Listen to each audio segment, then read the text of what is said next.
예, 또 다시 뵙게 돼서 반갑습니다. 예, 한 주간 평안하셨습니까? 예, 옆에 있는 분과 서로 인사하시겠습니다. 반갑습니다. 잘 오셨습니다. 예, 좋은 말 많이 하시기 바랍니다. 행복하세요. 돈 많이 버세요. 예, 기독교인들이 돈도 많이 벌어야 됩니다. 왜냐하면 해야 할 일이 많기 때문이고 다른 사람들을 도와야 할 일이 많기 때문입니다.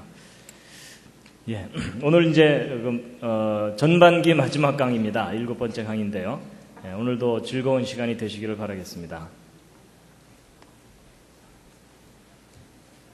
예, 오늘 오신 여러분들을 환영합니다. 제가 환영의 뜻으로 오늘 꽃을 준비했습니다. 예. 이제 오늘 이제 지난번 6번째까지 강의를 했고요. 그 다음에 이제 7번째 공룡 이야기입니다. 재미있는 공룡 이야기입니다.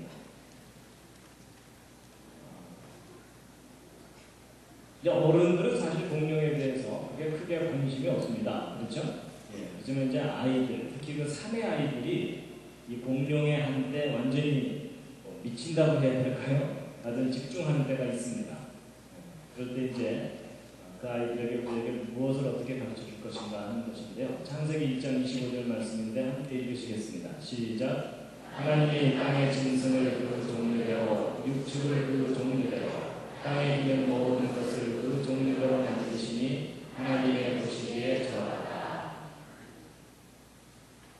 예, 이제 오늘 공룡과 성령입니다. 혹시 살아있는 공룡을 보신 분 계십니까? 그런 분 없으시죠? 예.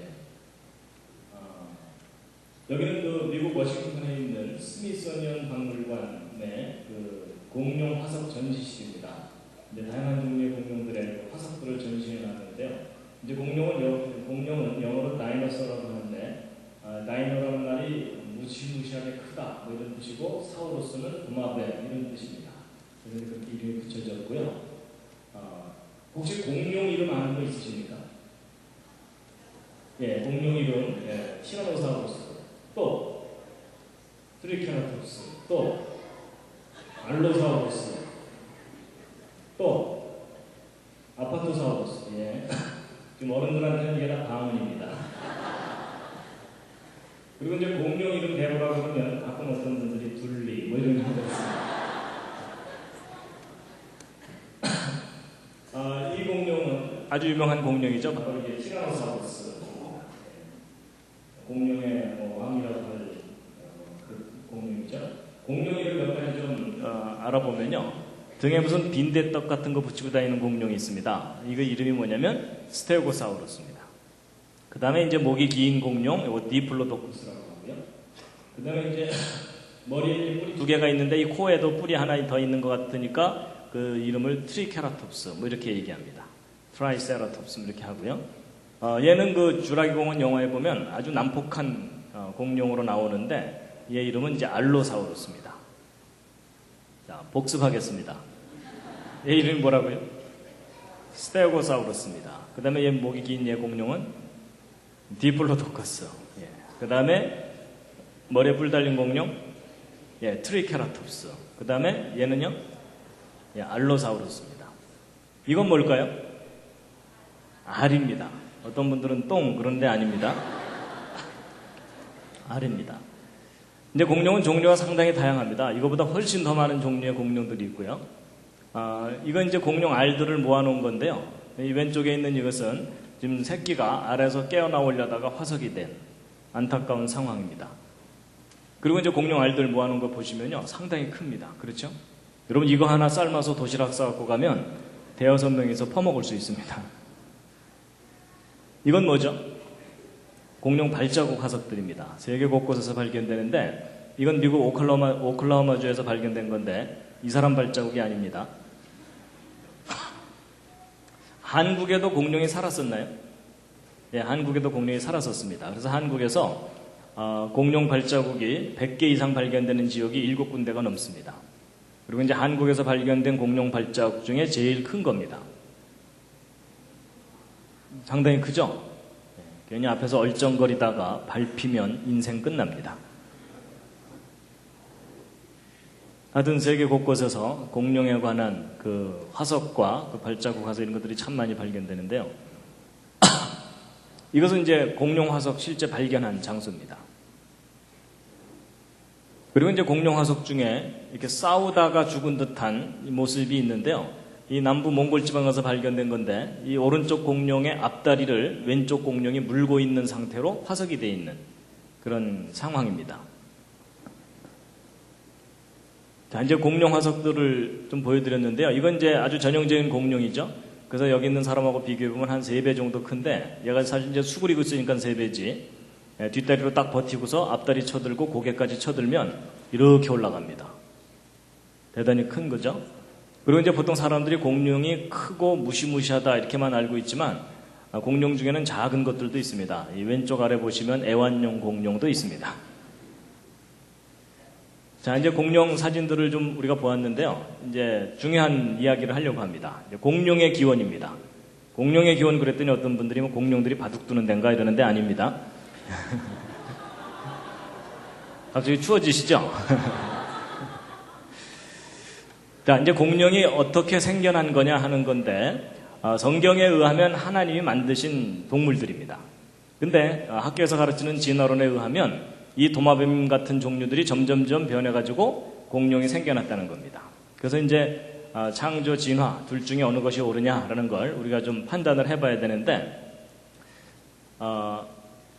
이제 중요한 것은 이제 공룡과 사람과의 관계입니다. 퀴즈를 하나 드리겠습니다. 여러분, 공룡과 사람이 같은 시대에 함께 살았습니까? 서로 다른 시대를 살았습니까? 옆에 있는 분과 한번 상의해 보시죠. 공룡과 사람은 같은 시대에 함께 살았습니까? 서로 다른 시대를 살았습니까? 자, 확인해 보겠습니다. 자, 1번 같은 시대에 함께 살았다. 그 중에 내가 봤다. 그런 분 안 계시고요. 아니다, 서로 다른 시대를 살았다. 예, 이제 그동안 강의를 여러 차례 했기 때문에 그런 분들이 별로 없으시군요. 예, 내려주시죠. 이제 확인해 볼 텐데요. 이 학교에서 가르치는 진화론에 의하면 공룡은 언제 살았던 동물이라고 얘기하냐면 중생대에 살았었다고 합니다. 근데 이 중생대가 지금부터 2억 3천만 년 전부터 시작해서 6,500만 년 전에 끝났다는 겁니다. 그래서 공룡은 6,500만 년 전에 멸종한 동물이라고 이제 학교에서 가르칩니다. 그래서 6,500만 년 전에 공룡들이 다 멸종한 후에 인간은 기껏해야 100만 년 전, 아주 길게 잡아봤자 1000만 년 전쯤 원숭이가 진화돼서 인간이 된 거다. 이렇게 가르치니까 진화론에 의하면 공룡과 인간은 적어도 몇 년 동안 못 만나는 겁니까? 6,000년이 아니라 6천만 년 이상 시간 간격을 두고 만난 적이 없는 겁니다. 그렇죠? 예. 그러니까 이제 인간이 살아있는 공룡을 본다는 것은 헐리우드 영화에서나 가능한 일이지 실제 지구 역사상 그런 일은 없었다라는 것이 진화론입니다. 그래서 여러분들도 이 신생대 공룡 이런 말은 들어보지 못하셨을 겁니다. 진화론에서는 공룡은 다 중생대에 멸종한 것으로 이제 그렇게 이야기하고 있습니다. 그런데 이제 다 함께 읽으시겠습니다. 근데 이제 성경에 의하면 하나님께서 이 세상 모든 동물들을 창조하실 때 공룡도 하나님께서 만드셨어야 되겠죠? 그렇죠? 예. 자, 그러면 여러분, 하나님께서 이 세상을 6일 동안 창조하셨다고 성경에 기록되어 있는데 공룡은 몇째 날 창조하신 걸까요? 옆에 있는 분과 또 상의해 보시기 바랍니다. 공룡 몇째 날 창조됐죠? 자, 지금 아무 생각이 안 나시는 것 같아서 이제 공룡 얘기하기에 앞서서 하나님이 창조하신 6일 동안 창조하신 것을 오늘 좀 확실하게 정리를 하고 넘어가도록 하겠습니다. 자, 분당 우리 교회 성도님들의 창세기 상식 수준을 또 점검해 보도록 하겠습니다. 자, 6일 동안 창조된 순서 한번 맞춰보시기 바랍니다. 여러분, 첫째 날 뭐가 창조됐죠? 빛. 예. 둘째 날? 예. 셋째 날? 예. 둘째 날이 기억 안 나는데 셋째 날이 어떻게 기억나겠습니까? 제가 오늘 좀 정리를 해드리도록 하겠습니다. 제가 그림 그려왔습니다. 자, 이거 보시면서 이제 대답하시면 됩니다. 첫째 날 뭐가 창조됐습니까? 빛입니다. 예, 그리고 빛과 어둠을 나누셨고, 둘째 날 물인데요. 이게 물을 창조하신 건 아닙니다. 그런데 둘째 날의 주제는 물입니다. 그래서 하나님께서 지구를 덮고 있는 물을 하늘 위의 물과 하늘 아래의 물로 나누신 겁니다. 자, 셋째 날은 예, 땅이 솟아 올라오고 그 위에 식물을 만드셨습니다. 그 다음 이제 넷째 날은 뭘까요? 넷째 날이 뭐냐면 해와 달과 별입니다. 예, 근데 해나 달도 다 별이니까 그냥 별 이렇게 기억하시면 됩니다. 그 다음에 이제 다섯째 날은 새와 물고기. 예, 여섯째 날은 육지동물과 사람. 이렇게 창조하신 겁니다. 자, 다 기억하시겠습니까? 자, 다시 복습. 첫째 날, 빛. 둘째 날, 물. 셋째 날, 땅과 그 위에 식물. 예, 넷째 날, 해, 달, 별. 다섯째 날, 새와 물고기. 여섯째 날, 육지동물과 사람. 예. 지금이야 이제 분위기에 편승해서 대충 대답하셨지만, 이제 내일만 돼도 다 까먹으실 겁니다. 옆에 있는 분과 서로 좀 확인 좀 해주시기 바랍니다. 한 분이 물어보고 한 분이 대답하시고.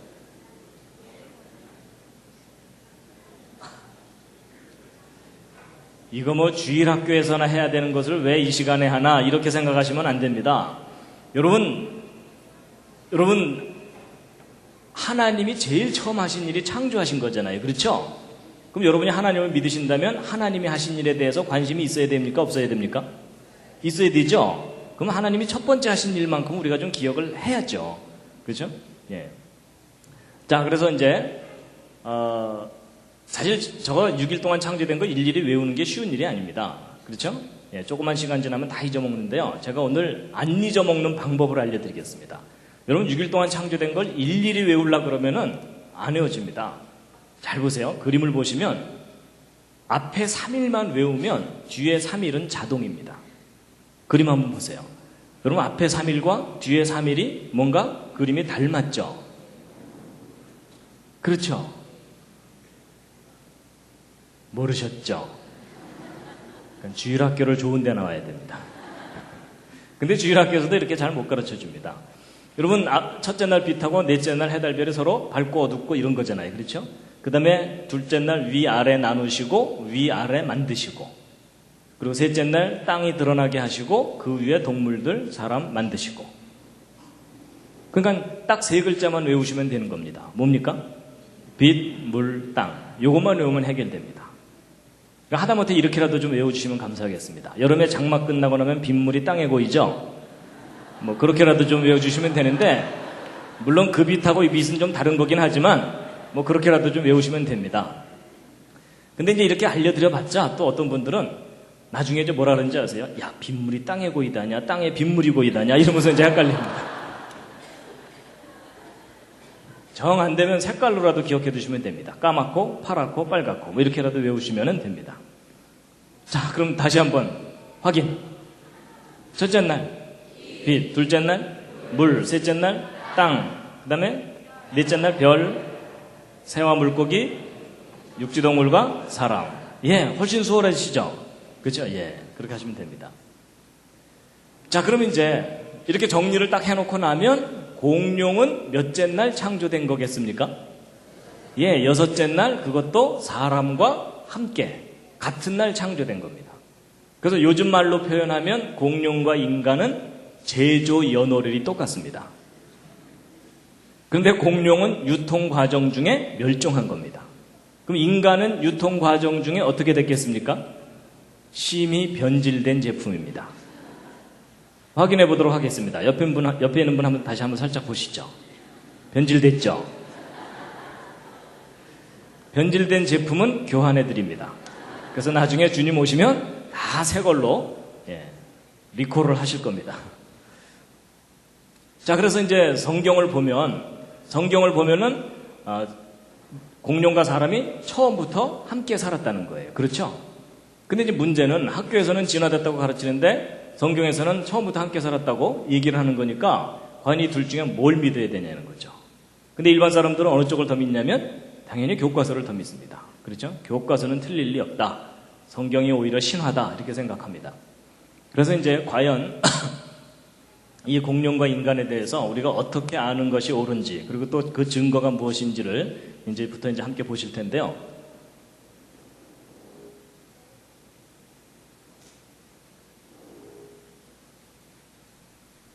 예, 이제 그 백문이 불여일견입니다. 과연 공룡과 사람이 서로 다른 시대를 살았던 것이냐, 아니면 함께 살았던 것이냐 하는 건데요. 무엇보다도 이제 증거가 중요합니다. 여러분, 증거도 없이 믿으려면 무슨 믿음이 필요하다고요? 대단한 믿음이 필요합니다. 근데 우리가 증거를 알고 나면 당연히 확신을 하게 됩니다. 함께 한번 읽으시겠습니다. 시작. 후일에 너희 자손이 물어 가로되 공룡과 그 화석들은 무슨 뜻이뇨 하거든 뭐라고 대답해 주셔야 될 것 같습니까? 아무것도 안 떠오르시죠? 그래서 이제 오늘 뭐라고 대답해야 되는지를 이제 확인을 시켜드릴 텐데요.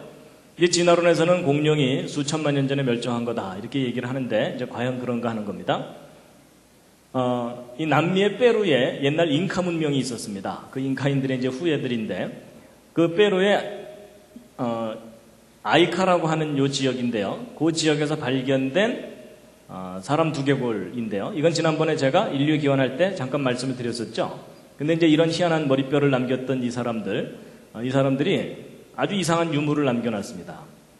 이분이 이제 그 페루 분인데 그 아버지 때부터 이런 검은 돌들을 1000개 이상이나 수집해가지고 이제 소장하고 있고 그걸 이제 사람들에게 이제 알리는 분인데 이게 잉카 사람들의 무덤이나 이런 곳에 부장품 형태로 많이 들어있던 돌입니다. 그래서 잉카 사람들의 유물인데 거기에다가 잉카 사람들이 이상한 그림들을 많이 그려놨습니다. 그래서 이것은 지금 태양 숭배하는 우상 숭배 장면이고 요 밑에 있는 것은 이 동물 하나가 이렇게 엎어져 있고 잉카 사람이 그 옆에 쪼그리고 앉아 있는데 이 머리 부분에 무슨 꼬맨 자국 같은 것도 있고 여기 튜브 같은 걸로 연결되어 있고 여기 이 칼 같은 도구들이 보이죠? 이게 지금 무슨 장면이냐면 뇌수술하는 장면입니다. 잉카 사람들이 뇌수술을 했었다는 구체적인 증거들이 발견됩니다. 근데 이제 그보다 더 중요한 것은 바로 이제 이 그림 보시면요. 여러분 오른쪽 사람들은 분명히 잉카 사람들이고요. 근데 이제 왼쪽에 요 뭐죠? 공룡이죠? 그렇죠? 근데 무슨 공룡입니까? 지금 이름이 중요한 게 아닙니다. 이게 지금 무슨 공룡이냐면 오동통한 공룡입니다. 이게 무슨 얘기냐면 공룡 화석 발굴 장면이 아니고 살아있는 공룡과 싸우고 있는 장면입니다. 그렇죠? 이 잉카의 손에는 무기가 들려져 있거든요. 그래서 이 공룡이 무슨 공룡이냐면 이제 알로사우루스일 거라고 추정되는 공룡입니다. 그런가 하면 요 밑에 있는 공룡은요. 머리에 뿔 달린 공룡 아까 기억나십니까? 뭐였죠? 트리케라톱스죠? 예, 근데 잉카 사람이 지금 손에 도끼 같은 걸 하나 들고 손도끼 하나 들고서 지금 이 트리케라톱스로 올라타고 있는 겁니다. 자, 근데 이 그림을 잘 보시면 이제 퀴즈를 하나 푸셔야 됩니다. 뭐냐면 여러분 이 트리케라톱스를 잡으려고 올라탄 걸까요? 아니면 이 트리케라톱스를 길들여서 타고 가는 걸까요? 어느 쪽인 것 같습니까? 잘 보시면 이 트리케라톱스 등 위에 안장이 놓여져 있습니다. 그렇죠? 그러니까 이 트리케라톱스를 사냥하려고 올라탄 게 아니고 저 트리케라톱스를 타고서 어딘가를 가고 있는 겁니다. 아마 더 큰 공룡 잡으러 가는 건지도 모릅니다. 그런가 하면 이 오른쪽에는 목이 긴 디플로도커스가 있습니다. 그 옆에 잉카 사람이 하나 창을 들고 서 있죠? 근데 이게 너무나 이상한 유물인데 왜냐하면 여러분 현대 과학자들이 이 공룡의 존재를 알기 시작하고 체계적으로 연구한 것이 1800년대 이후입니다. 근데 이 유물을 남겨놓은 잉카 사람들은 지금부터 500년 전쯤에 스페인에 멸망당한 그 이전에 한 1000년 기간 동안 문명을 이루었던 사람들입니다. 그럼 여러분 오늘날의 공룡에 관한 지식이 과거로 전달될 수는 없잖아요. 그렇죠? 그럼 도대체 이 잉카 사람들이 무엇을 근거로 해서 이렇게 공룡의 그림을 선명하게 그려놓을 수 있느냐 하는 겁니다. 그것도 살아있는 모습으로. 진화론적인 편견만 없다면 무엇을 증거하는 거겠습니까? 잉카 시대에도 공룡이 잉카인들과 함께 살고 있었고 그들의 사냥의 대상이 되거나 그랬었다는 겁니다. 참 신기한 유물이죠. 어떤 돌에는 여러 마리 공룡이 한꺼번에 그려져 있기도 합니다. 여기 보시면 등에 빈대떡 같은 거 붙이고 다니는 공룡 기억나시죠? 예. 그리고 어떤 경우는요, 공룡이 사람 뒤에 나타나서 애비 뭐 이러고 있는 장면도 있어요.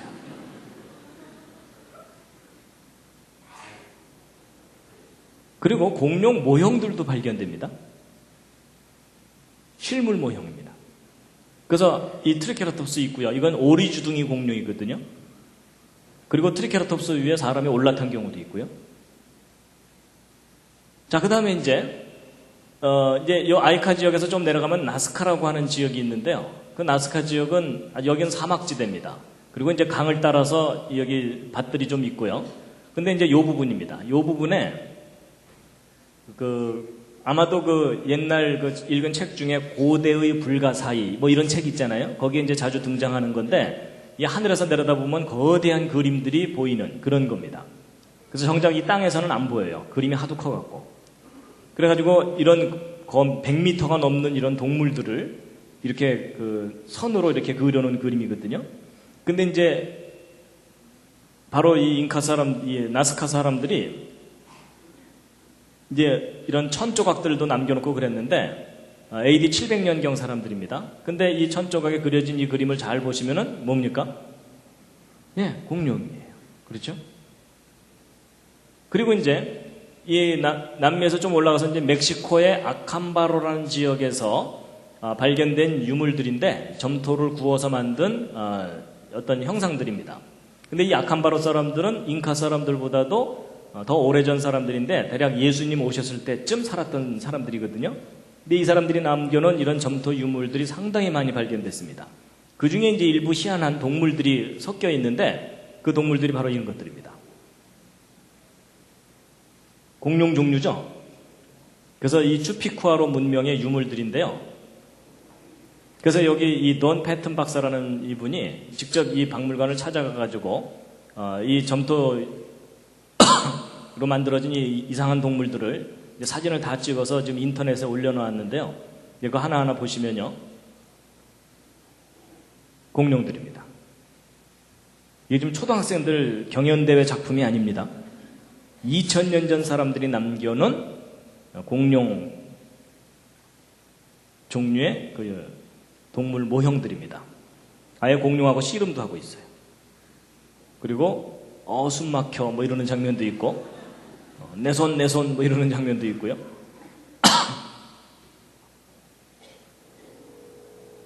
네, 이건 뭐 용 비슷한 뭐 그런 거죠. 그러니까 우리가 멸종했다고 알려진 다양한 종류의 동물들이 이런 동물들이 그리고 이제 람포링커스라고 해가지고 날아다니는 익룡 있죠. 익룡 종류도 발견되고요. 그리고 이제 이 사람들이 얼마나 사실적으로 정확하게 점토 모형을 만들어 놨냐면 이구아노돈이라는 공룡이 있는데 이 공룡이 꼬리를 수평으로 이렇게 치켜들고 살았다는 것을 최근에 와서야 알게 됐습니다. 옛날엔 그거 몰랐을 때는 1800년대 처음 상상도를 그릴 때는 꼬리를 축 처지게 잘못 그렸거든요. 근데 놀랍게도 2000년 전 아캄바로 사람들이 이구아노돈이 꼬리를 수평으로 뻣뻣하게 이렇게 쳐들고 있는 모습으로 모형을 남겨놨어요. 그래서 요 머리 부분에 요 특징이 닮았죠, 여기. 그렇죠? 예.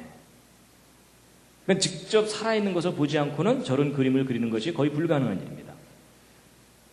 그러니까 결국 여러분과 저만 모르고 살았던 겁니다. 그 이상한 진화론 교육 때문에 수천만 년 전에 멸종한 것으로 잘못 알고 있었던 겁니다. 그 밖에 이제 안킬로소우로스라든지 브론토소우로스도 거의 사실적인 모습으로 모형들이 남겨져 있습니다. 아예 사람과 함께 이렇게 있는 장면도 있고요. 그리고 좀 더 올라가면 이제 북미 대륙의 그 인디안들이 남겨놓은 벽화들이 발견되는데 그랜드 캐년 근처에서 발견된 벽화입니다. 여기 사람들이 이렇게 있고 여기 잘 보시면은 공룡이죠. 그리고 또 다른 벽화에도 미국 유타주에 있는 그 모누멘트 암벽이라고 하는 곳인데 여기 사람들 몇 사람 이렇게 있는데 이쪽 벽면에 보시면은 그림이 그려져 있는데 여기 보시면 이건 사람이죠. 근데 이 타원으로 된 여기를 잘 보시면 동물이 하나 그려져 있습니다. 그런데 마음이 착해야 보입니다. 갑자기 보이시죠? 네, 대략 윤곽이 이런 모양입니다. 그렇죠? 머리가 여기 있고 꼬리가 이렇게 있죠?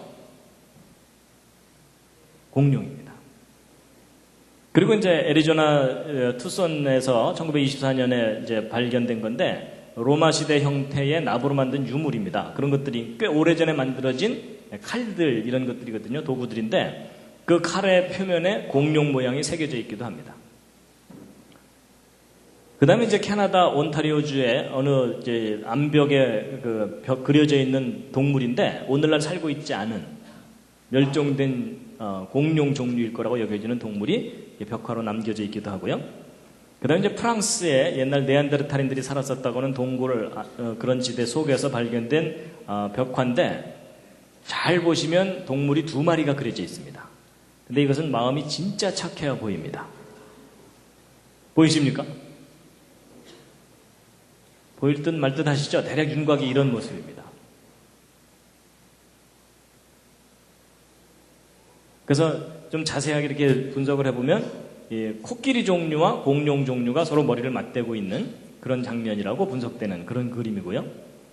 그 다음에 이제 메소포타미아죠. 그러니까 중동 지방에서 발견된 옛날 고대 시대의 원통형 도장 표면에 놀랍게도 아파토사우루스와 아주 유사한 동물이 새겨져 있습니다. 그리고 이제 이집트에서도 초기 이집트 문명 초기에 그 나아모 왕이라고 있었는데 그 왕의 승리를 기념하는 그 그림입니다. 근데 이게 뭐냐면은 그 갑옷을 딱 입었을 때 겨드랑이 보호하는 그런 거라고 합니다. 그걸 이제 팔레트라고 하는데 거기에 새겨진 이제 그림이 이제 발견되는데 그 뒤쪽 면에 보면은 이상한 동물이 있는데 오늘날은 멸종된 공룡 일종이라고 여겨지는 동물이 선명하게 새겨져 있고요. 이건 좀 더 과장해서 좀 그리긴 했지만 그 비슷한 것이고요. 그 다음에 이제 그 AD 100년경이니까 그 요한복음이 쓰여졌을 당시쯤입니다.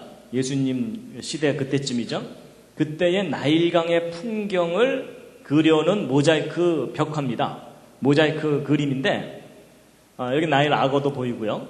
그런데 이렇게 그려진 이 왼쪽 그림 위쪽을 잘 보시면 이상한 그림이 있습니다. 뭐냐면 이집트 사람들이 나일강 주변에 살고 있던 그 원주민들이 어떤 동물을 사냥하고 있는 장면이 선명하게 이렇게 그려져 있습니다. 근데 이 동물이 공룡 종류예요. 그렇죠? 그래서 이 그림을 그린 사람도 이제 확인이 됐는데 드미트리우스라고 하는 로마 시대 사람인데 그 이집트 알렉산드리아 출신의 작가입니다. AD 100년경 작품입니다. 그리고 이제 여기 이제 이 동물의 그 이름도 여기 써 있습니다. 크로코딜로 파르달리스 뭐 이렇게 돼 있어갖고 그때 당시 용어로는 악어 표범이라고 합니다. 그리고 이제 또 다른 고대 로마 모자이크 벽화에도 타니스트로페우스와 아주 유사한 공룡이 이렇게 그려져 있고요. 아프리카의 그 동굴에서도 브론토사우루스라고 여겨지는 동물이 이렇게 그려져 있기도 하고 벽화로. 그 다음에 터키 카리아 지방에서는 BC 530년경 작품인데 이 화병 같은 표면에 모사사우루스라고 하는 어룡 종류가 그려져 있습니다.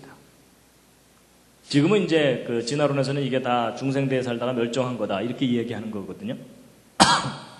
그 다음에 이제 BC 550년에 이 트로이의 괴물인데 이 헤라클레스가 헤시온의 공주를 구하는 장면을 그린 건데 근데 요 밑에 있는 이 동물들이 좀 그려져 있는데 이 동물들 이거는 뭐 이제 오리 종류 비슷한 거라고 본다면 이게 좀 이상하게 생긴 동물이거든요. 근데 이것이 아마도 하드로사우루스 종류일 가능성이 있다라고 이제 분석되고 있습니다. 그리고 이제 고대 인도네시아의 이 수마트라 섬 쪽에서 발견된 것인데 헝가리 부다페스트 박물관에 이제 보관되어 있는 건데 여기 있는 요 동물이 좀 이상하죠. 근데 요 동물 보시면은 그 하드로사우루스 종류가 머리 부분에 이상한 장식들이 좀 이렇게 있거든요. 그것과 너무나 닮아 있는 동물의 모습입니다. 이건 좀 귀엽죠? 이거는 이제 아프리카의 가나 지역에 살고 있는 동물들, 실제 동물들의 모형을 만든 것 중에 하나라고 합니다. 그런데 오늘날 살고 있는 형태의 동물이 아니거든요. 그래서 아마 공룡 새끼를 저렇게 모형으로 만든 것이 아니겠느냐라고 추정되는 그런 작품입니다. 그 다음에 이제 그 바벨론 느부갓네살 왕 때에 만들어진 이슈타르 문이 1887년에 발굴이 됐는데 그 문 표면에 동물들이 이렇게 새겨져 있는데 그 동물 중에는 이 사우로포드 다이너소라고 추정되는 동물이 이렇게 그려져 있고요. 17세기 독일 소책자에 보면은 마을이 불타고 있는데 익룡들이 날아가고 있는 것이 사파로 이렇게 그려져 있습니다. 근데 이제 아까 말씀드린 것처럼 공룡에 관한 연구는 19세기 이후부터거든요. 근데 17세기 사람들이 어떻게 이런 것들의 존재를 그림으로 그려낼 수 있겠느냐 하는 겁니다. 그 다음에 이제 이집트에서 발견된 또 다른 도장인데, 도장에 새겨져 있는 그림을 잘 보시면은 이 프테로사우루스라고 하는 익룡이 이 가젤이라고 하는 이런 동물을 사냥하고 있는 장면이 남겨져 있습니다. 그러니까 우리가 다 진화론에 의하면 수천만 년 전에 다 멸종했다고 하는 동물들이 역사의 유물 속에 증거들로 이렇게 남아있는 거예요. 그 다음에 이제 호주의 퀸즐랜드의 쿠쿠얄란지 원주민들이 그 야루라고 불렀던 어룡인데 아마도 플래시오사우루스일 거라고 추정되는 동물인데요. 이제 그것에 대한 그림입니다. 이제 실물이 아니고 이제 그림을 그린 것에 불과하긴 하지만 그래도 여기 그림을 이렇게 그려놨을 때 여기 척추를 쭉 이렇게 그려놓기도 했고 식도와 위장을 그려놨거든요. 근데 이 뱃속을 들여다보면 사람 하나가 들어있습니다. 그건 아마도 이런 식으로까지 구체적으로 그림으로 그린 걸로 보아서 추정해 보기를 이 괴물이 사람을 잡아먹었는데 이 원주민들이 이 동물을 다시 잡아갖고 배를 갈라서 그 사람을 꺼냈다든지 이런 일이 실제로 있었기 때문에 이와 같은 그림을 그리지 않았겠느냐라고 추정하는 그런 그림입니다. 그 밖에도 이제 이 세계 곳곳에서 공룡이라고 여겨질 만한 동물에 관한 기록들이 많이 발견됩니다. 특히 유럽에는 다양한 나라가 있었고 왕들이 있었기 때문에 왕들의 족보를 연구하는 학자들이 고대 문서들을 뒤지다가 이상한 괴물들에 관한 기록들을 간혹 발견을 하거든요. 그 중에 좀 더 상세하게 묘사되어 있는 것들의 그 특징을, 묘사된 내용을 보면은 공룡이라고 여겨질 만한 동물들이 기록 중에서도 나온다는 겁니다. 근데 이제 이런 것들은 물론 간접적인 증거들이고, 지금까지 쭉 보여드렸던 내용들은 직접적인 증거들입니다. 근데 이런 증거들이 있다는 사실 그동안 들어보신 적 거의 없으시죠? 근데 예전에는 이런 증거를 개인이 구하기가 참 어려웠습니다. 근데 지금은 인터넷에 들어가면 저런 자료들을 많이 찾을 수가 있습니다. 그 밖에 이제 여러 가지 이야기가 있는데 이거 일일이 다 설명드리면 시간이 많이 가니까 좀 넘어가도록 하겠고요. 잠시 기지개 한번 켜시겠습니다.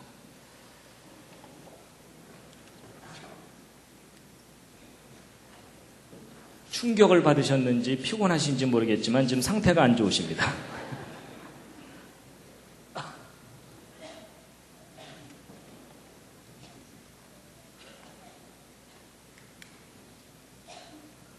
몸 풀고 하겠습니다. 좌양좌 하셔서 옆에 있는 분 안마를 시원하게 해드리겠습니다. 반갑습니다 하신 후에요. 좀 심하게 두들겨 주시기 바랍니다.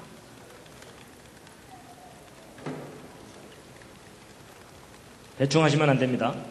옆에 앉은 분이 오케이 할 때까지입니다.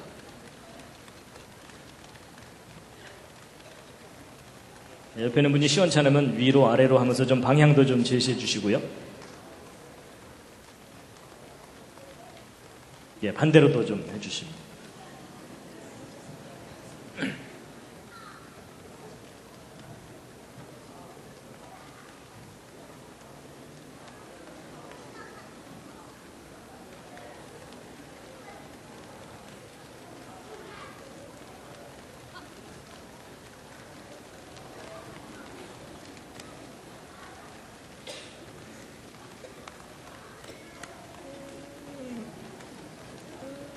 뭐 서로 오케이를 안 하시는 거 보니까 정말 몸이 상태가 안 좋으신 건가 봅니다.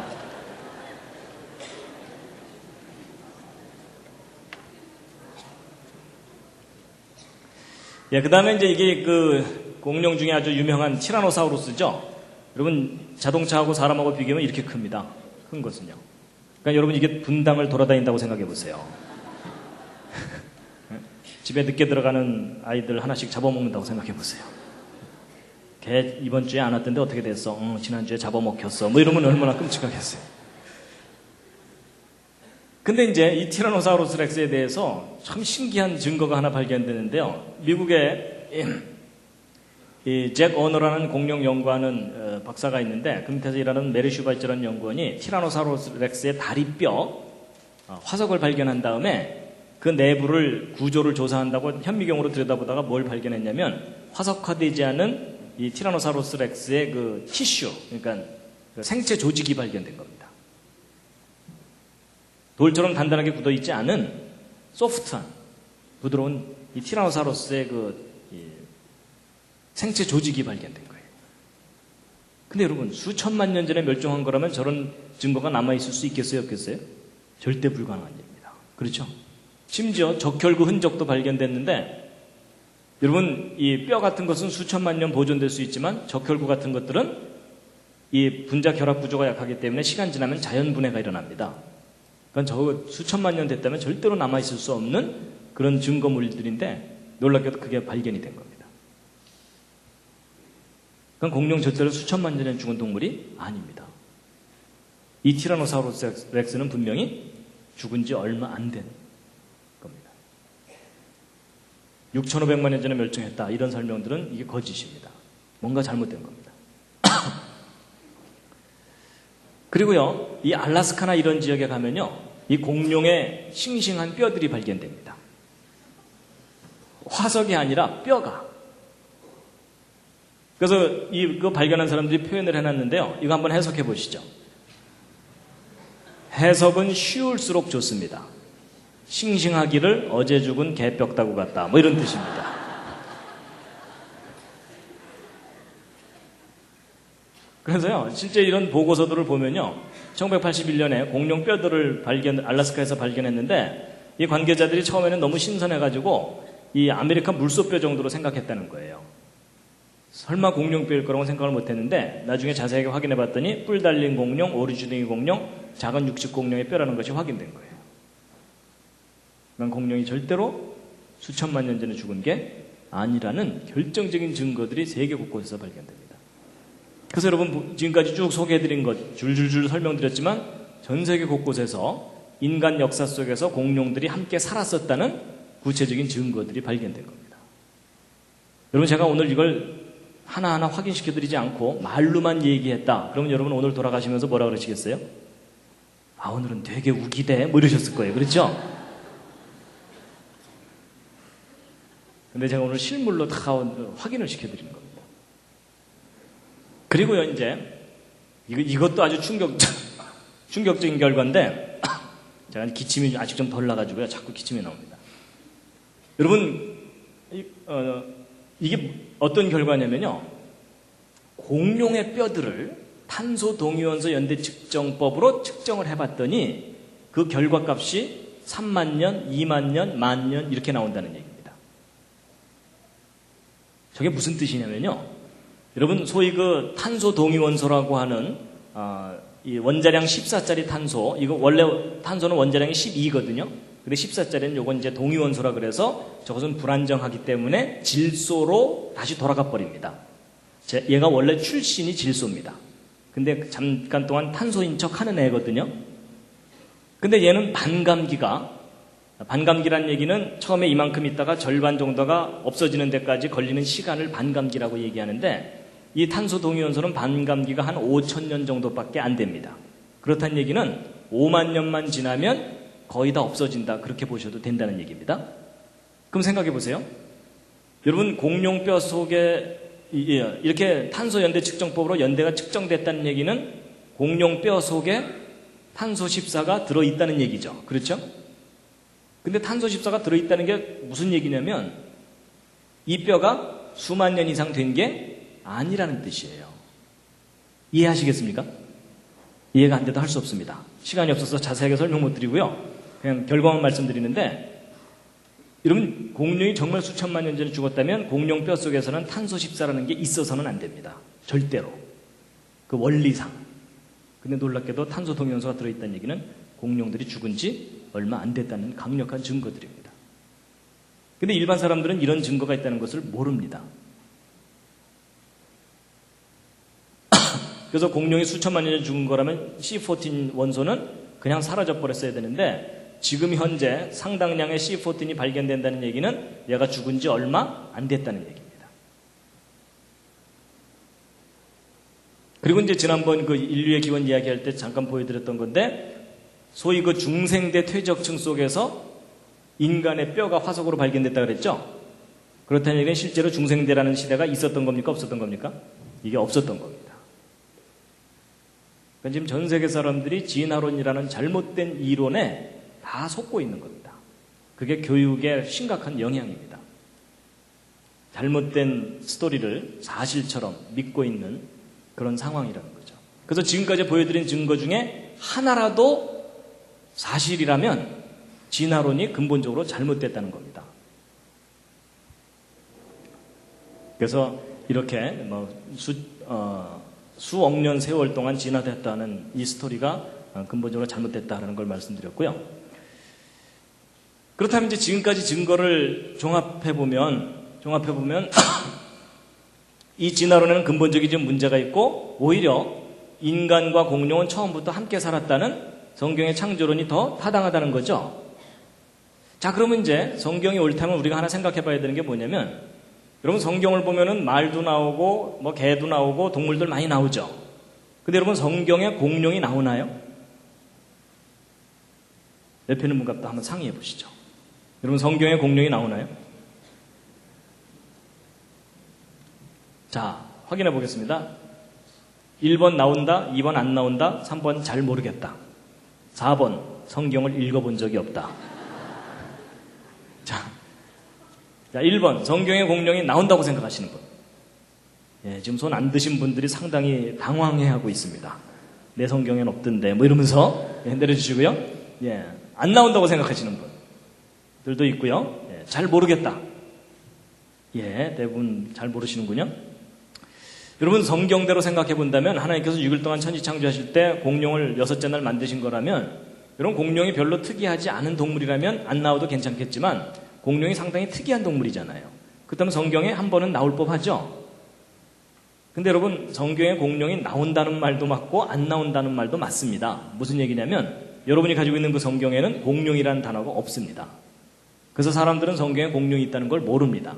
근데 여러분 성경이 원래 우리나라 말로 쓰여져 있던 게 아니라 성경 구약 성경 같은 경우는 히브리어로 쓰여져 있었고 신약 성경은 헬라어로 쓰여져 있죠. 근데 특히 구약 성경 히브리어 원문을 들여다보면 공룡이라고 믿어질 만한 동물이 나옵니다. 그래서 그 대표적인 예가 바로 욥기서의 40장을 보면은 40장 15절에 이제 소같이 풀을 먹는 하마를 볼지어다 이렇게 나오거든요. 여러분 그 욥기서는 그 욥이라는 사람이 이 사탄에 의해 가지고서 이 사탄이 하나님께 가가지고서 쏙닥쏙닥거리면서 제가 한번 이 욥을 괴롭게 하면 이 욥이 하나님을 부인할 겁니다. 뭐 이러는 바람에 고생하는 스토리 아시죠? 예. 그래갖고 이 욥기서 읽으면 참 재밌습니다. 재밌는데 처음 앞부분은 재밌다가 이 욥의 세 친구가 등장하면서 상당히 지루해집니다. 그래서 성동 통독하려고 마음먹었던 분들이 저 세 친구가 나오는 순간부터 시험에 들기 시작합니다. 근데 이제 욥의 고난이 다 끝나고 난 다음에 마지막에 하나님이 짠 하고 나타나십니다. 근데 나타나셔갖고 사실 우리 생각으로는 하나님이 나타나시자마자 욥한테 I am sorry 뭐 이러셔야 되거든요. 근데 성경에서는 하나님이 욥에게 미안하다는 말을 안 하세요. 그러면서 하나님께서 뭐라고 쫙 설명을 하시는데 설명하는 주제가 뭐냐면 내가 창조자다 그 말을 하시는 거예요. 그러면서 이제 이것저것 얘기를 하시면서 내가 땅에 기초를 놓을 때 너 어디 있어서 말해봐, 아는 거 있어 얘기해봐 막 이러시는 거예요. 근데 욥의 대답이 또 신통한 거가 우리 같으면 막 화가 나갖고 괜히 생고생했잖아요 이러면서 막 대들어야 되는데 욥이 또 그때 저는 죄인입니다 이러면서 그냥 납작 엎드립니다. 그래서 이 욥기서의 주제는 정말 창조자 하나님을 내가 절대자로 인정하느냐 뭐 이게 주제인 것 같아요. 근데 이제 그 하나님이 나타나셔갖고 욥에게 창조자로서의 권위를 쫙 얘기하실 때 어느 동물을 또 예를 들으세요. 그게 바로 요 대목입니다. 그래서 이제 우리말 성경에는 이제 하마라고 되어 있거든요. 근데 이제 여러분 중에는 아마 그런 분들이 계실 거예요.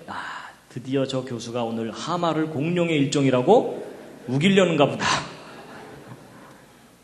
근데 제가 여러분 하마를 공룡이라고 우기려는 게 아니고요. 제 설명을 들어보면 이해가 되실 텐데요.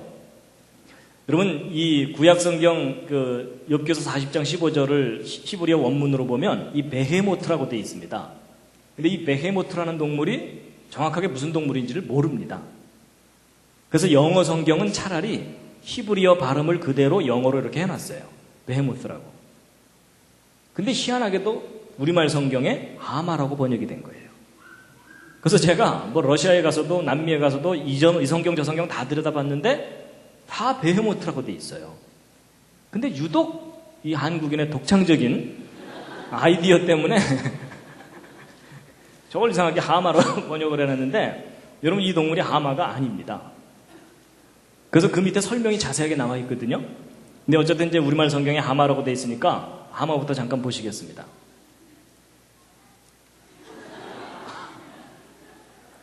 예, 이제 이 베헤모트가 하마인지 아닌지는 그 밑에 설명을 읽어보면 알 수가 있거든요. 보세요. 여기 그 힘은 허리에 있고 그 세력은 배의 힘줄에 있다. 요거 하마라고 우겨볼 수도 있는데 그 다음 구절이 문제예요. 그 꼬리치는 것은 백향목이 흔들린 것 같다. 이렇게 돼 있는데 이런 백향목은 성경에 나오는데 성전 지을 때 기둥이나 들보를 쓰는 큰 나무입니다. 이 백향목이 이 정도 큰 나무예요. 근데 여러분 하마 꼬리 보셨습니까? 우람합니까? 혹시 기억 안 나시는 분을 위해서 확인시켜드리면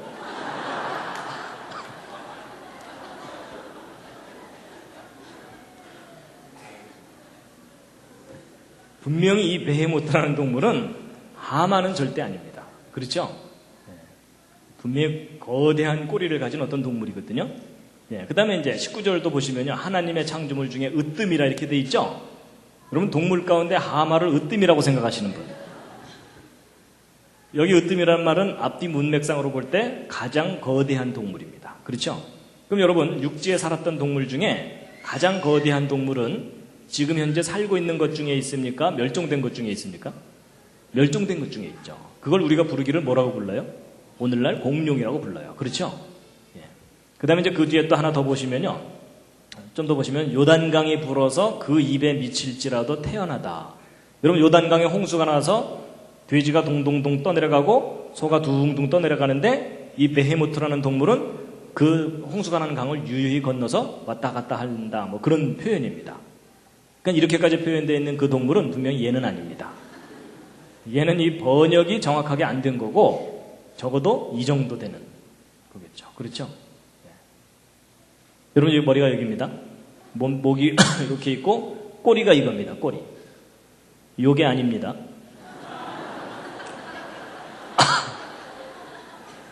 야, 이건 새끼 꼬리고. 근데 여러분 이게 지금 그림이긴 한데 어떤 사실에 근거한 건데요. 이 미국 뉴욕의 아메리카 자연사 박물관에 가보면 이 세 마리의 공룡의 뼈대가 이렇게 전시가 되어 있습니다.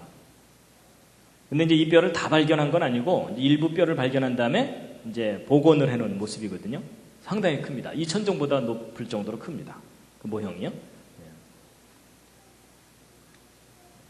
그러니까 우리가 이 진화론의 편견을 벗어나서 그냥 이것도 이제 하마라고 하지 말고 그냥 원문 그대로 놓고 베헤모트라고 놓고 나서 성경을 읽어보면 그 내용이 공룡이라고 충분히 인정할 수 있는 그런 내용입니다. 그렇죠? 그래서 이제 성경에 단어 하나만 딸랑 나왔다면 우기기 나름이지만 이렇게 자세하게 설명이 나와 있는 걸로 보아서 공룡이라는 거죠. 근데 이제 그렇다면 이제 궁금한 게 뭐냐면 그럼 차라리 우리말 성경에 공룡이라고 번역을 해놓지 왜 그걸 이상하게 하마라고 번역을 했느냐? 그거 좀 이상하시죠? 근데 이제 이런 겁니다. 이 욥기서는 수천 년 전에 쓰여진 기록이고요. 공룡이라는 용어는 최근에 나온 거잖아요. 그렇죠?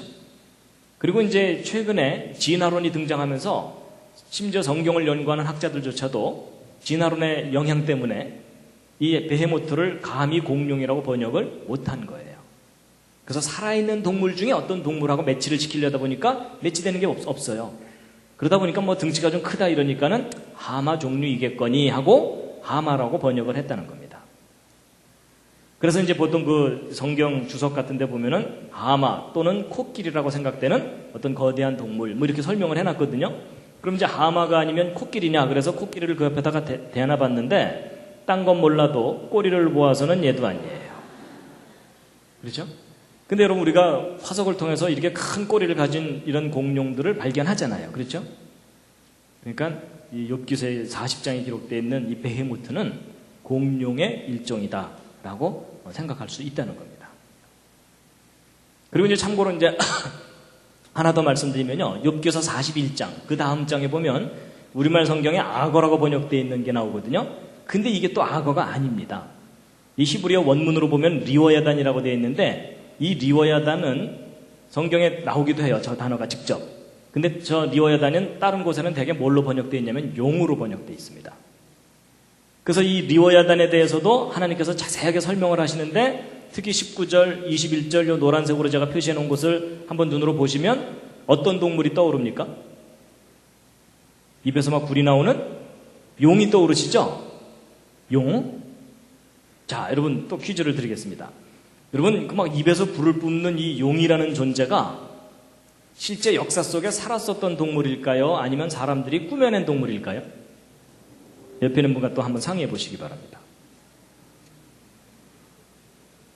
뭐 옆에 있는 분이 도움이 안 되니까 이젠 상의를 안 하시는군요. 자, 1번. 실제 역사 속에 살았었던 동물이라고 생각한다. 그러시는 분. 예, 꽤 많이 우기시는군요. 예, 내려주시고요. 그 다음에 아니다. 그 사람들이 꾸며낸 허구적인 동물일 거다. 예, 네, 예. 뭐 반반이신데요. 근데 여러분 우리가 생각해 봐야 될 게 뭐냐면요.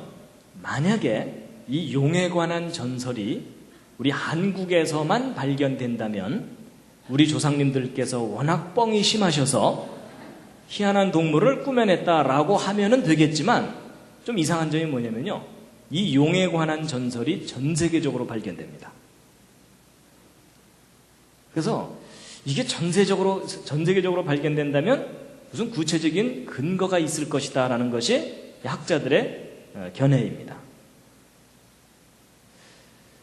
그런데 이제 아무래도 이 입에서 불을 뿜는 이 용을 믿는 용이 현실적으로 존재한다는 건 믿기가 쉽지가 않잖아요. 그렇죠?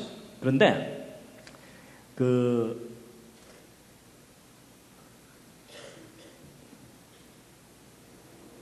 이건 용갈입니다. 실제 용이 아닙니다. 근데 이제 입에서 불을 뿜는 동물이 정말 있을 수 있느냐 하는 건데 일부 학자들은 그게 가능할 수 있다고도 생각해요. 왜냐하면 용은 아니지만 용과 비슷한 아주 특별한 무기를 가진 동물들이 있어요. 그 대표적인 예 중에 하나가 아주 조그마한 딱정벌레입니다. 근데 얘 이름이요. 이 딱정벌레는 종류가 아주 많거든요. 그 중에 이 폭격수 딱정벌레라고 하는 게 있어요. 이 봄바르디에 비틀이라 그래서 얘는 어떤 무기를 갖고 있냐면요. 이 두꺼비가 자기를 잡아먹으려고 가까이 다가오면 꽁무니에서 100도짜리 화학폭탄을 발사해요. 온도는 100도, 화학물질이에요.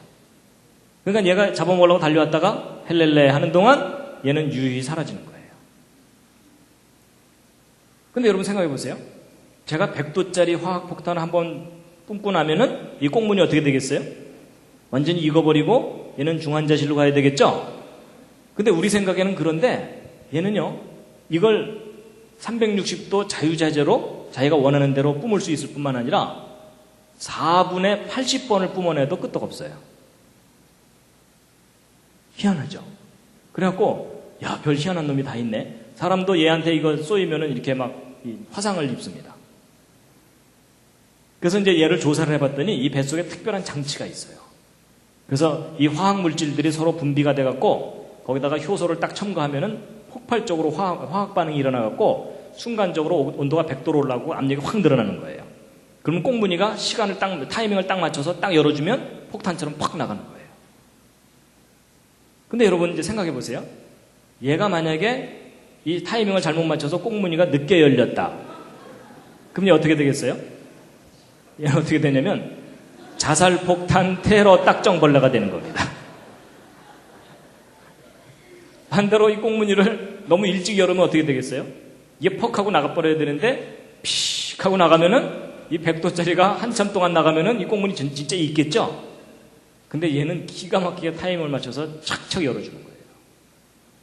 완벽하게 조절이 되어 있는 거예요. 참 신기하죠? 근데 여러분, 이런 특별한 기능을 가진 이런 딱정벌레는 절대로 진화에 의해서 저절로 생겨날 수 없다는 증거입니다. 왜냐하면 여러분 얘가 정말 진화된 존재라면 처음부터 이런 기능이 없었겠죠. 그럼 얘가 이런 기능을 가지려고 진화를 하려면 얘가 얼마나 많이 실험을 해봐야 되겠어요. 그렇죠. 여러분 제가 완벽하게 성공하기 전까지는 다 실패예요. 실패는 곧 무엇을 의미해요? 죽음을 의미해요. 그렇죠? 그럼 여러분 이게 진화로 생겨나려면 저런 기능이 없는 딱정벌레 무리가 집단으로 결의를 하는 거예요. 우리는 계속 시도해본다. 뭐 이러면서. 근데 여러분 이건 아무리 생각해도 진화에 의해서는 생길 수 없는 동물이에요. 처음부터 완벽하게 설계하지 않는 이상 불가능한 생명체입니다. 동의하십니까? 예. 근데 이제 보세요. 이런 특별한 화학폭탄을 발사하는 동물이 있다면 입에서 불을 뿜는 용은 오히려 쉬울 수 있다는 거죠. 여러분 생명체들이 메탄이나 알코올 같은 가연성 물질들을 몸에서 합성해낼 수가 있어요. 여러분도 가끔 뒤로 내보내시죠? 근데 이제 농도가 낮아서 불이 안 붙어서 문제지. 근데 이제 그런 것들을 몸에서 생산해낸 다음에 노즐을 통해서 뿜어내면 되거든요. 그리고 거기다가 뿜어내면서 스파크만 탁 튕겨주면은 사실 입에서 불이 나가는 것은 가능한 일이라는 거죠. 근데 여러분 전기 뱀장어 같은 것은 몇만 볼트 전기를 내잖아요.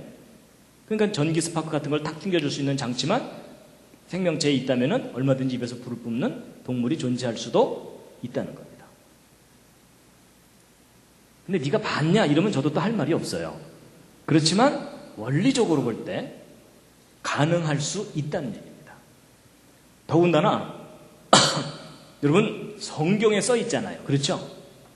여러분 기독교인은 하나 깊이 생각해야 되는 게 뭐냐면 성경에 써 있다면 일단 무시하면 안 돼요. 그렇죠? 딴 데 써 있으면 몰라도 성경에 써 있으면은 다시 한번 생각해 봐야 됩니다. 근데 분명히 하나님께서 그것도 직접 말씀하시잖아요. 내가 이 동물 다 만든 거다. 이렇게 말씀하시죠? 그렇다면 입에서 불을 뿜는 용이라는 존재가 실제 있을 수 있다라는 겁니다. 그래서 이제 참고로 이제 말씀을 드렸고요. 자, 그 다음에 이제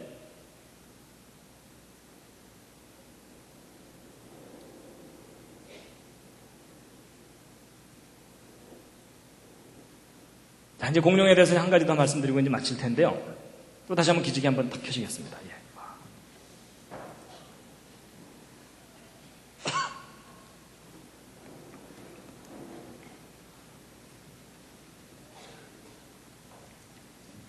그 다음에 이제 공룡의 멸종입니다. 멸종. 여러분 지금 이렇게 다양하게 살고 있던 이 공룡들이 지금은 없죠? 멸종된 거죠? 여러분 공룡이 왜 멸종됐죠? 여러분 이런 어려운 질문은 쉬운 대답부터 하시면 됩니다.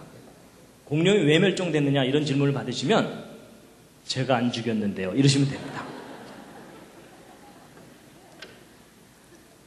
여러분 그 여리고성 얘기 아세요?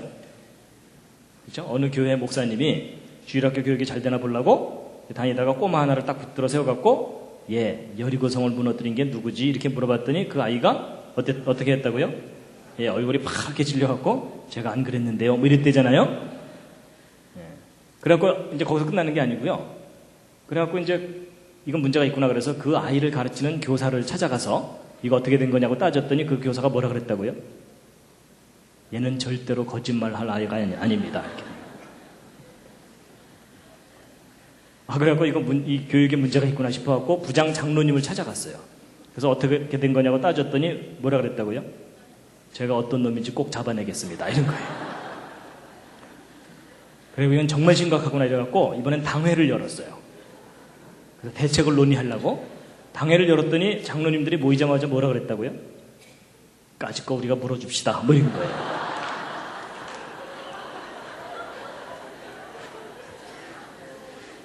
그래서 여리고성 무너진 거 그 교회에서 물어주기로 했답니다.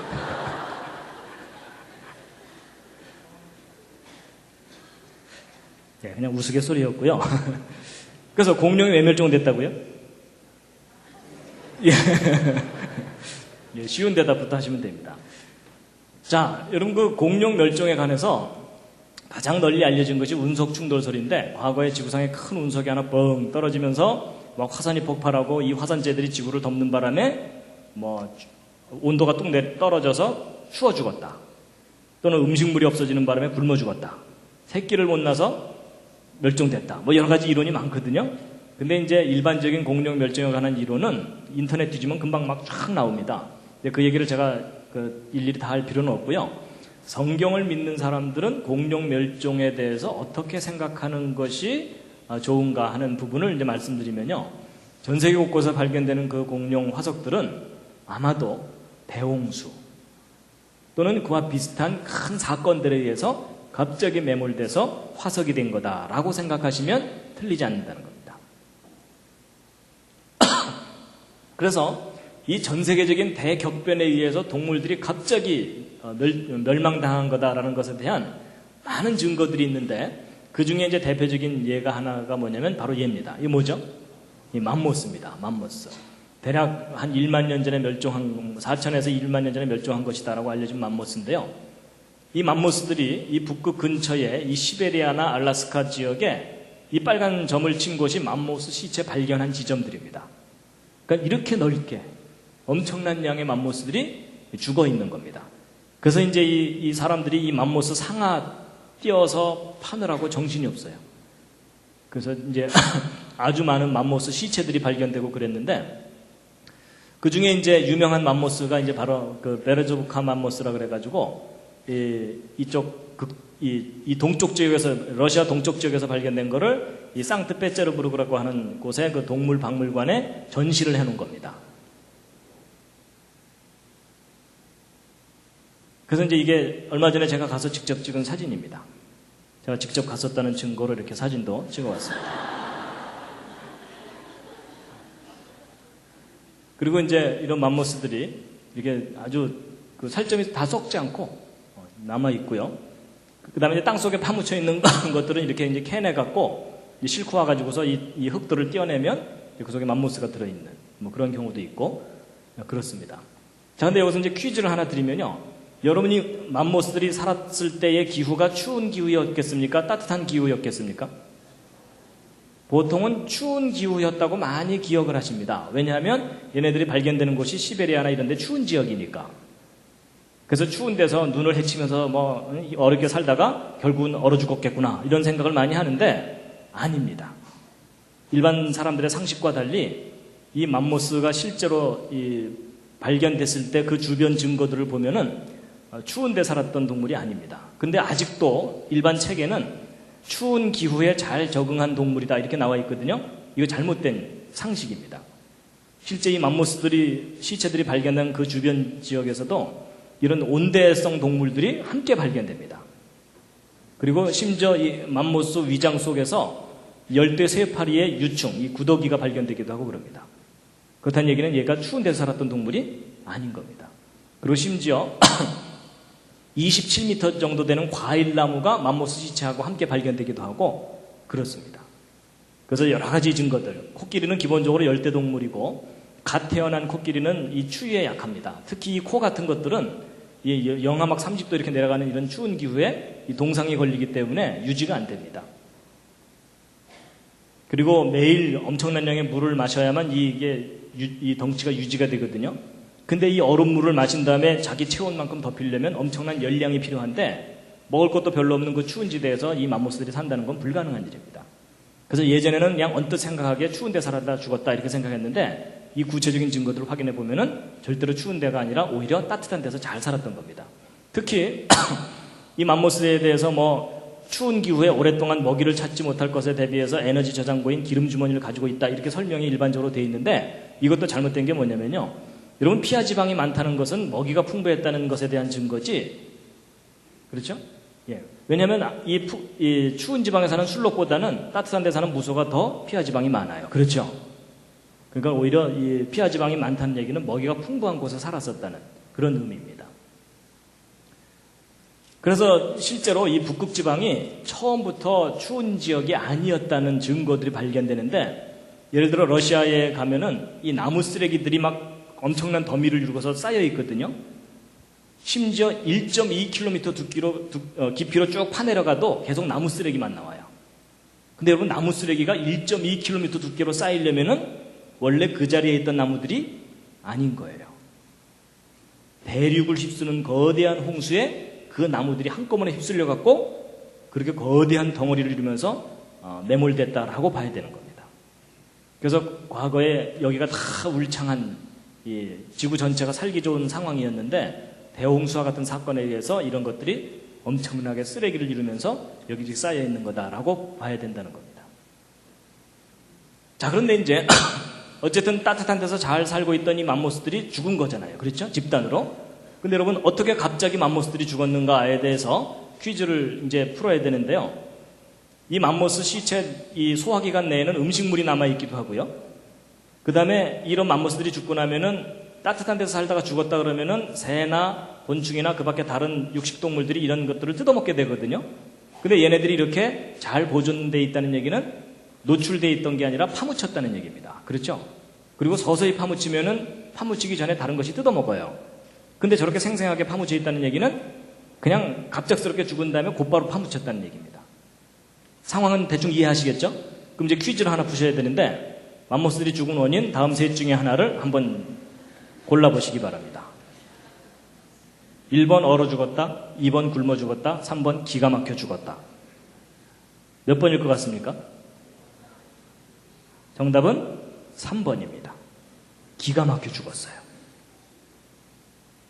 기가 막혔다는 말이 무슨 말이냐면 숨이 막혀 죽었다는 얘기입니다. 놀래서 죽었다는 얘기가 아니고요. 왜냐하면 이 맘모스가 죽어있는 상태를 조사해 봤더니 이 시체를 여러분 요즘 그 범죄 수사학이 발달했기 때문에 사람이 죽으면 병으로 죽었는지 목 졸려 죽었는지 독약을 먹고 죽었는지 다 알 수가 있거든요. 신체적인 특징이 나타나기 때문에. 근데 이 맘모스들이 죽은 이 신체적인 특징을 조사해 봤더니 얘네들이 숨이 막혀 죽은 거예요. 그리고 이 폐나 이런 곳에 진흙이나 이런 흙들이 많이 들어가 있어요. 그렇다는 얘기는 단순히 목 졸려 죽은 게 아니에요. 그렇죠? 그래서 이제 이게 어떻게 된 상황인지 그 주변 정황을 조사해 봤더니 거대한 모래 폭풍에 의해서 갑자기 파묻혀 죽은 거다라고 지금 추정되고 있어요. 그래가지고 맘모스가 이렇게 있다가 거대한 모래 폭풍에 순간적으로 이렇게 파묻혀갖고 질식해서 죽은. 그 후에 다시 질식해서 죽은 정도가 아니라 그 다음에 또 냉동 보존돼 있죠. 그러니까 이런 재앙들이 한꺼번에 온 거예요. 그런데 이런 것들이 죽어있어 발견되는 그 범위가 이렇게 넓은 지역이잖아요. 그렇죠? 그러니까 이 모든 것들이 다 질식해 죽은 건 아니지만 많은 맘모스들이 질식해 죽은 흔적들이 있어요. 그렇다면 전 세계적인 대홍수 때에 이 대륙을 휩쓰는 거대한 폭풍이 불거나 그러면서 얘네들이 파묻히고 또 그대로 냉동돼 버린 거라는 거죠. 그래서 이 대홍수 때 지난번에 말씀드린 것처럼 기품의 샘들이 터져나오게 되면 이 폭발할 때에 급격하게 온도가 냉각이 되거든요. 그래서 북극 지방이 그대로 그냥 얼어붙거나 이러면서 그때 죽은 맘모스들이 지금까지 시체로 생생하게 보존되어 있는 거다라고 보고 있다는 겁니다. 근데 이제 공룡도 마찬가지라는 거죠. 공룡도 아까 그 보여드렸던 자료 중에 알라스카 지역에 공룡의 싱싱한 뼈들이 많이 발견된다 그랬죠. 그것도 부서진 상태로 발견되거든요. 그렇다는 얘기는 그냥 홍수가 나서 빠져 죽는 정도가 아니라 심하게 이 압력이나 이런 것들을 받으면서 부서져 있는 상태로 부서져서 파괴가 돼서 죽어 있는 것을 이제 보여주고 있습니다.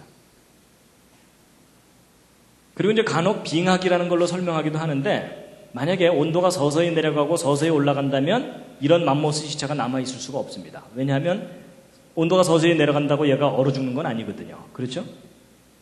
그리고 이렇게 얼어 죽었다 하더라도 날씨가 풀리면은 얘네들이 썩어버려야 되겠죠?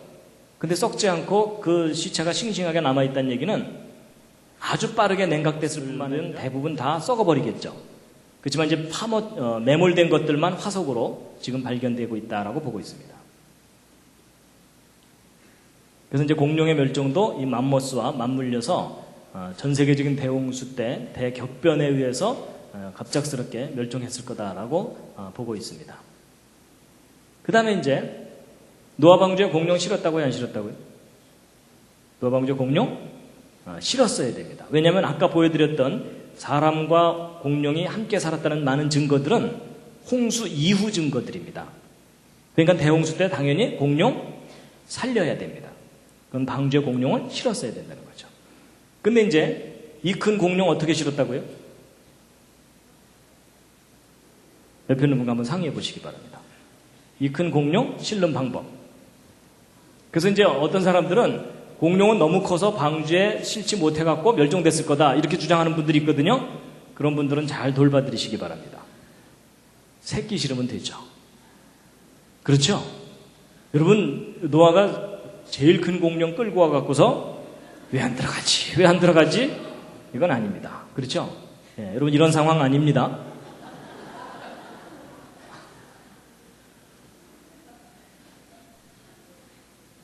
그 방주, 제가 그 동물 넣는 거는 시간 관계상 지난번에 설명을 안 드렸었거든요. 근데 그 동물들 정말 방주에 다 종류대로 넣을 수 있었느냐? 계산을 해보면 충분히 넣을 수가 있습니다. 자, 그 다음에 이제 먹는 얘기가 있는데 이거 좀 넘어가고요. 자, 이제 지금까지 한 얘기를 이제 정리하고 이제 마치겠습니다. 이제 성경대로 생각해 본다면 창조 때부터 지금 현재까지 이 역사 동안에 이제 공룡이 어떻게 된 거냐라는 것을 추정해 보면 창조 때부터 시작해서 아담의 후손들이 대홍수 때까지 그 인구가 늘어나겠죠. 그리고 공룡도 역시 그 숫자가 늘어났겠죠. 근데 대홍수 때 전 세계적인 대홍수에 의해서 이 모든 것들이 다 죽고 방주에 탔던 것들만 다시 살아남았겠죠. 그랬을 때 방주에 탔던 그 사람들이 다시 지금 현재까지 60억 인구로 불어났습니다. 근데 공룡들도 역시 그 후에 다시 숫자가 늘어났겠죠? 늘어났는데, 그러니까 이렇게 공룡과 인간이 함께 살았으니까 이런 유물들이 남아있는 것이잖아요. 그런데 문제는 지금 현재 공룡이 있습니까? 없습니까? 없죠. 그렇다면 이 공룡들은 어느 정도 번성하다가 다시 멸종했다고 봐야 됩니다. 2차적인 멸종이겠죠? 예. 근데 이제 동물들 중에는 먼저 이렇게 멸종한 것도 있지만 시간의 차이를 두고 뒤늦게 멸종해가는 것도 있고, 여러분 지금 현재 전 세계적으로 볼 때 동물들이 멸종해가는 쪽입니까? 아니면 새로운 동물들이 진화로 생겨나는 쪽입니까? 예, 지금 아주 빠르게 멸종해가고 있어요. 그렇죠? 그래서 특별히 인구가 증가하면서 이 동물들이 아주 빠르게 멸종해가고 있거든요. 그런데 이제 어떤 것들은 아무리 멸종시키려고 해도 멸종이 안 되는 것들이 있어요. 뭘까요? 쥐, 바퀴벌레 뭐 이런 거요. 그렇죠? 예, 걔네들은 아무리 노력해도 멸종이 안 돼요. 그래서 이제 동물마다 이렇게 시간 차이를 두고 멸종해 갈 텐데 결국 사람들이 동물에 대해서 체계적으로 연구하기 시작한 것이 뒤늦게 연구를 하게 됐어요. 그렇죠? 그러다 보니까 먼저 멸종한 것들은 화석으로만 발견되겠죠? 아마 그것에 해당되는 것들이 공룡일 거라고 여겨진다는 거죠. 그래서 여러분 보통 사람들이 무슨 질문을 하냐면 왜 사자는 살아남았는데 공룡은 멸종했나요? 이런 질문을 많이 하거든요. 근데 여러분 그것은 생각을 바꾸셔야 돼요. 왜 하필이면 공룡만 먼저 멸종했느냐 그런 생각보다는 동물들이 멸종해 가는데 먼저 멸종한 것을 공룡이라고 부른다라고 생각을 하셔야 된다는 겁니다. 좀 바꿔 말하면 이런 겁니다. 여러분 기린이 오늘날 동물원에 가서 볼 수 있고 아프리카 가면 많이 볼 수 있으니까 기린을 공룡이라고 생각하는 사람들은 없죠. 근데 여러분 만약에 공룡들이 다 먼저 멸종을 하고 기린들이 다 멸종하고 화석만 발견됐다. 그럼 오늘날 사람들이 그거 이름 뭐라고 붙였을 것 같습니까? 기린을 영어로 뭐라 그러는 게 생각이 안 나시죠? 지라프라 그러거든요. 그러니까 뭐라고 이름 붙였겠어요? 지라포사우루스. 제가 무슨 말을 하는지 혹시 이해하시겠습니까? 여러분 돼지가 오늘날 흔하니까 돼지를 공룡이라고 우기는 사람 없잖아요. 근데 만약에 돼지들이 다 멸종하고 화석만 발견된다. 그럼 사람들이 그 이름 뭐라고 붙였을 것 같습니까? 피그사우루스 내지는 피그노돈.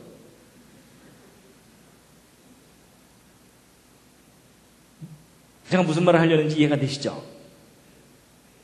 무슨 얘기냐면 공룡이 무슨 특별한 동물이 아니라는 겁니다.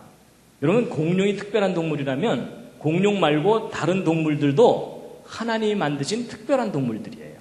그렇죠? 근데 왜 오늘날 사람들이 공룡을 왜 그렇게 특이하게 생각하냐면 멸종해서 살아있는 모습이 안 보이니까 특이하게 생각할 뿐이라는 겁니다. 여러분 코끼리가 다 멸종됐다면 그 이름 뭐라고 붙였을 것 같습니까? 엘레판토사우루스. 그래서 여러분 우리가 생각을 바꿔야 됩니다. 어찌 보면 진화론 플러스 상업주의가 공룡을 특별한 동물로 사람들에게 여겨지게끔 만들어 놓은 거라는 거죠. 자, 그래서 이제 지금까지 쭉 공룡에 대해서 이것저것 말씀을 드렸는데요. 다시 한번 읽으시겠습니다. 시작. 후일에 너희 자손이 물어 가로되 공룡과 그 화석들은 무슨 뜻이뇨 하거든 뭐라고 대답하셔야 된다고요? 얘야, 그 그때 내가 앞에 조금 듣다가 정신을 잃었단다. 이러시면 안 된다는 겁니다. 그러시면 안 되고, 지금까지 한 얘기를 이제 정리를 해드리면요. 자, 5가지로 정리할 수 있는데, 자, 첫 번째. 여러분, 공룡과 인간은 같은 시대에 함께 살았다, 서로 다른 시대를 살았다? 같은 시대를 함께 살았었다는 많은 증거들이 있다라는 걸 이제 오늘 확인시켜 드렸고요. 두 번째. 성경에도 공룡에 관한 기록이 있다, 없다? 예, 있다고 할 수 있다. 그렇죠? 예. 욥기서의 그 대표적인 예고요. 욥기서 말고도요. 히브리어 원문을 분석하는 분들이 히브리어로 탄니님 이렇게 표현되는 동물이 공룡의 일종일 거다라고 추정하고 있습니다. 그 다음에 세 번째. 공룡의 집단적인 화석이나 이런 것들은 무슨 사건과 관련이 있을 거다? 예, 대홍수와 같은 격변적인 상황과 관련이 있을 거다라는 것이고요. 네 번째. 노아 방주에 공룡 실었다, 안 실었다? 실었어야 한다. 그렇죠? 왜냐하면 대홍수 이후에 공룡과 사람이 함께 살았는 것이 분명하니까 노아 방주에는 공룡을 실어야 되는 겁니다. 특히 주일학교 아이들에게 좀 잘 가르쳐 주시기 바랍니다. 다섯 번째. 대홍수 이후에 공룡은 왜 멸종됐을까요? 자, 이 대답은 이제 가슴에 손을 얹고 하셔야 됩니다. 대홍수 이후에 그 살았던 공룡들은 왜 멸종됐을까요? 잘 생각해 보시면 인간이 1차적인 원인입니다. 그렇죠? 여러분, 인간에게는 동물들을 멸종시키는 탁월한 능력이 있는 거 아십니까? 그 특유의 잔인함 때문에, 그리고 욕심 때문에. 그렇죠? 여러분, 바다의 고래들을 멸종시킬 수 있을 거라고는 옛날 사람들은 생각도 못했어요. 헤엄도 못 치면서. 그렇죠? 그런데 여러분, 지금 말리지 않았으면 바다의 고래들 다 멸종된 거 아시죠? 그래서 이 불어나는 인구와 인간의 욕심 때문에 주변 동물들이 아주 빠르게 멸종해가고 있습니다, 지금. 그래서 공룡들도 예외가 아니라는 거죠. 여러분, 큰 동물과 작은 동물 중에 어느 쪽이 멸종하기 쉬울까요? 당연히 큰 동물이에요. 왜냐하면 인간의 눈에서 숨을 수가 없거든요. 그래서 이제 이 5가지입니다. 대략 오늘 말씀드린 내용이었죠. 그래서 우리가 사실 공룡에 대해서 이렇게 성경적으로 우리 자녀들에게 가르쳐야 되는데 우리가 이런 지식이 없었기 때문에 그동안 못 가르쳤었습니다. 자, 마지막. 오늘 이거 맞추셔야 집에 가십니다. 자, 하나님이 창조하신 6일 동안에 창조하신 것. 첫째 날 빛, 둘째 날 물, 셋째 날 땅과 그 위에 식물, 그 다음에 넷째 날 해, 달, 별, 다섯째 날 새와 물고기, 여섯째 날 육지동물과 사람. 하나님이 하신 일에 관심을 좀 가져주시면 감사하겠습니다. 예, 그래서 오늘 쭉 말씀을 드렸는데요. 마지막 꽃다발입니다.